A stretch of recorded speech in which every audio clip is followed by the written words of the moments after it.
বিশ্বমঞ্চে আবারও উত্তেজনা, তবে এবার রণক্ষেত্র মাটি নয়, মহাকাশ। চীন ও আমেরিকার মধ্যে শুরু হয়েছে এক ঠান্ডা যুদ্ধ, যেখানে মিশে আছে সামরিক মহড়া, কৃত্রিম উপগ্রহ, হ্যাকিং এবং আধিপত্যের লড়াই। মহাকাশ এখন আর ঘুমিয়ে থাকার চিত্রপটে নয়, বরং পরিণত হয়েছে মানব সভ্যতার চরম যুদ্ধমঞ্চে। বদলেছে বিশ্ব রাজনীতির দৃশ্যপট। এর ধারাবাহিকতায় পরবর্তী যুদ্ধে আর কামান গোলার শব্দ থাকবে না, থাকবে সিগন্যালের নিঃশব্দ ভাঙন।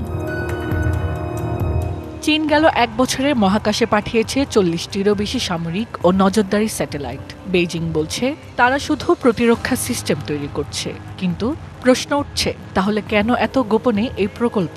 কেন স্যাটেলাইট থেকে আসছে জ্যামিং সিগন্যাল?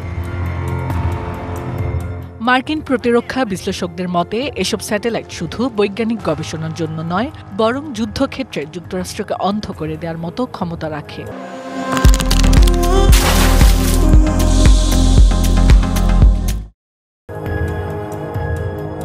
এছাড়া চীনের এই কর্মকাণ্ডকে নীরব আগ্রাসন মনে করছে ওয়াশিংটন। হোয়াইট হাউস জানিয়েছে, চীন মহাকাশে কিল স্যাটেলাইটস বসাচ্ছে, যা অন্য দেশের স্যাটেলাইট ধ্বংস করতে পারে।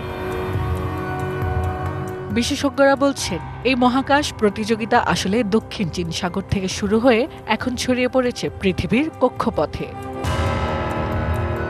এর জবাবে থেমে নেই আমেরিকাও।